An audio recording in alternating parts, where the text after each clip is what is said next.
Hey, what's up everybody? Welcome back to another Ace Combat reaction. A lot of people wanted me to listen to Hush, but I had another song from Spinrift in the executive queue that was from like back in May. So here is 5592. I know this isn't what people wanted to hear, obviously, but I really wanted to get through at least the oldest of the songs in the queue. This is the last one that I haven't done from that far back. I am very aware that Hush is apparently this majestic masterpiece that a lot of people want me to listen to, and that it follows up exactly with the last song I listened to, but I need to get to this one first. So if people still want me to listen to Hush, I still will, but I really wanted to get this list updated so Spinrift could just move on with his life instead of sitting there like, he's gonna get to it eventually, right? And start growing gray hair. So without further ado, this is 5592. Let's go. I know I'm in for another long sit, as well as probably a very majestic experience.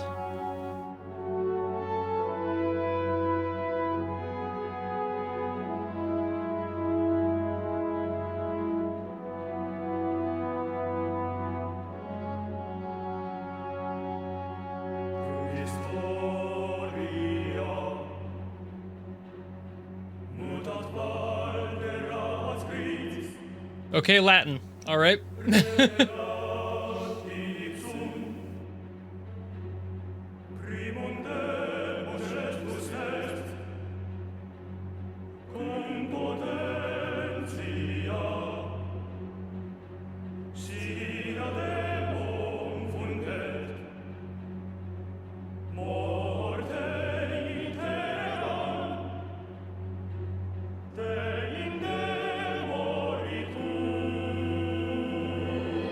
I love how organic that is. It's refreshing sometimes to be able to tell right away that it's not like a programmed choir, that it's a real choir. The vocalists aren't perfectly aligned.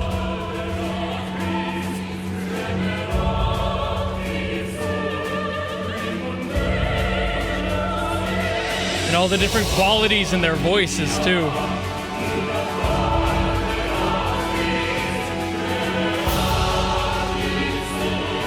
This is building aggressively fast. Woo! Jesus. I thought it was gonna be a slow burn, but man, that went 0 to 100.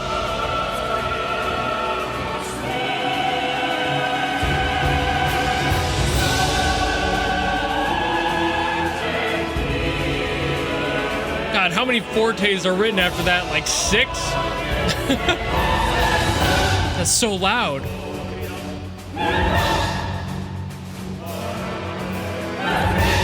All these like accentual crashes too. This cymbal work. Just constant.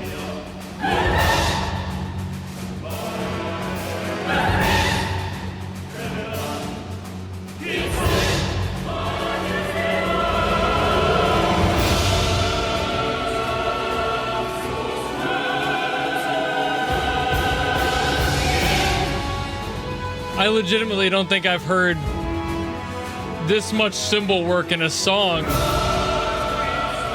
almost ever.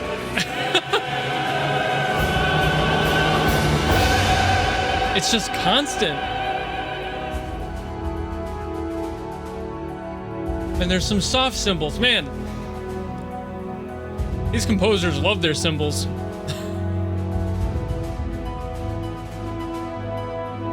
It's just so aggressive. Woo! Woo!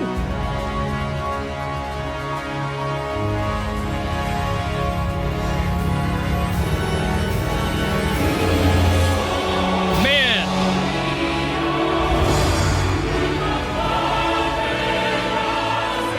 Ooh! They hid the church chord in there. The organ chord.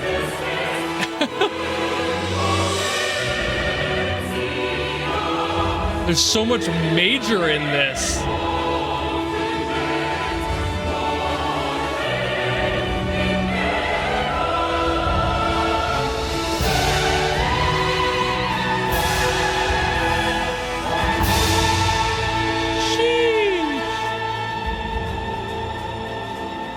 Good Lord. Just like constant, like the way that the dynamics in this, they're so quiet for just a little bit.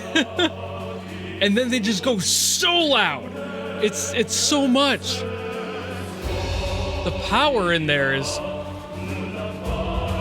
unreal.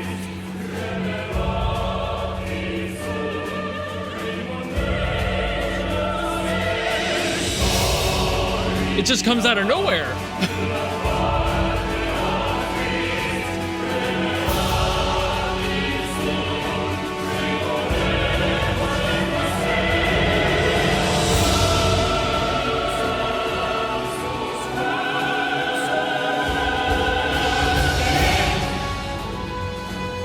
God.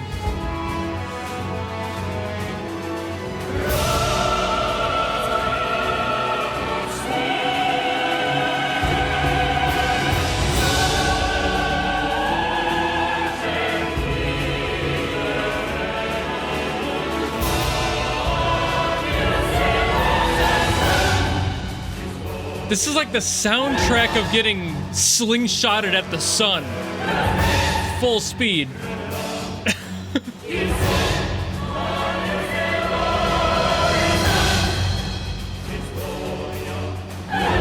Is this how Icarus felt?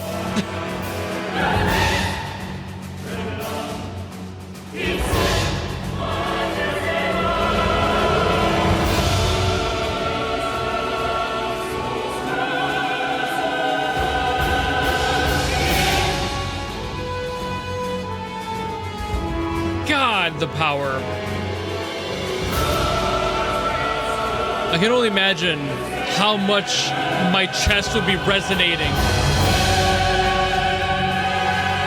if I was hearing this live.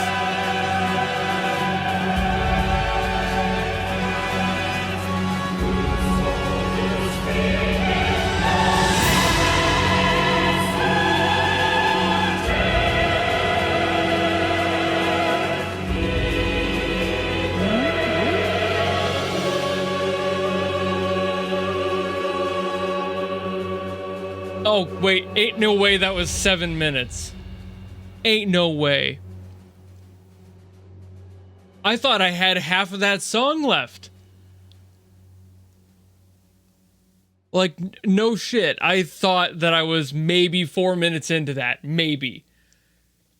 That completely ran away with my attention span. I was so focused, I didn't even notice how long I was there. So it's not the same level of majestic for me that Daredevil was, for example, but the regal flair in this one was absolutely much more monolithic. This one had so much more going on with just the body of it. Everything was so much bigger. Like, yeah, Daredevil was fantastic in its own right. They're obviously different songs for different moments of their games, but this one was much more intense in a way that I felt a pressure coming out of it instead of a relief. Like, if Daredevil was breaking through the clouds and feeling free in the moment, this was a constant pressure. This is like the cabin opening up and you just have no air. You just cannot breathe. There's so much power in this song. There's so much oppressive energy on top of it. It's like it wants you to feel free. You're struggling to break through there, but the pressure of this song does not let you do that. You just constantly feel like you're fighting against something that is so much more massive than you, to the point of like absolute attrition. Like, no matter what you do, you are not going to beat whatever's happening here. It's just so oppressive, but it's so beautiful, dude. This might be a weird analogy, but it's like being in the presence of a king who's like a known genocidal maniac, and you're like, I'm here to stop him, but he makes a really good point, and you're like, no. But you can't let him sway you, but he's trying and it's kind of working. It's just such an odd sensation for me because I don't feel that sort of thing from many songs that I listen to. That sort of pressure isn't necessarily uncommon in a lot of the things I listen to music from. They all have boss battles and they all have some sort of a pressure and oppressive force on them, but this one just hits so much harder. And like I was saying at the beginning with how loud it is, there's only a few spots where it goes like really soft and it goes into like the piano range and it's much more calm. But then again, like way up at the top, the as loud as it gets, that's like straight up like 5 fortes. That's so loud. That's so insanely loud. The amount of dynamic range on this one is absolutely just obliterative to your face. You just can't help but be stun locked by every single thing you're hearing in those moments. Another really cool thing about this song is that it's an F sharp minor, which has a really, really balanced blend of very powerful minor and major chords. So you can really have a lot of playground with this one that sounds so regal and epic. The reason that I bring this up is because earlier I had mentioned the church chord, and like there's a specific thing that I mean when I say that. It's the C sharp minor chord. It's the way that they transition from C sharp back to C sharp in this one, because there are a few ways you can do that. And in this case, with that church sound that I mentioned, the reason that it's significant is that it goes from F sharp to D sharp and then back to the chord, instead of sticking with the main part of the key, which should technically, given the key, go from F sharp to D instead of D sharp. So with this relationship, you get this nice, powerful, and like you just circle back. You could also bump the end up to a C sharp minor 7th, so you would get, and then you got that note at the top in order to transition to whatever else you want to, and it adds a little bit of suspense on there to then resolve later. But again, normally with this progression, if you were to do it in the actual key, it would go, which isn't really as interesting, you know, like going has a little bit more of that lift, and pulling it down to the D sharp, which just works really well for that transition, especially when you're just going right back to the root. But this song is huge. Like, there are a lot of things I could probably get into with this one. There are so many sections in here that had such cool, intricate little bits that make me want to talk about them, but I feel like I would have to make an entirely different video on theory to cover that, so I don't think I would go that far as one of these videos goes. That feels like it's overstepping the boundary of a reaction analysis. I would have to go actually into the theory of why a lot of this works. There are too many layers to really focus on right here, right now, and make the video a sensible length to watch. So with that said, I think I'll end it here. Thank you all so very much for watching. Again, I do plan to get to Hush eventually. I have many other songs from Spindrift, from Ace, and Project Wingman that I need to get to, so I will be getting to those in time as well. But if you have any requests you want me to get to, drop them down in the comments. I will keep them in mind, just like I will with Hush. And of course, if you just like this video and you want to follow me and support me for more in the future, you know how to do all that, and I will see you all in the next video. Goodbye!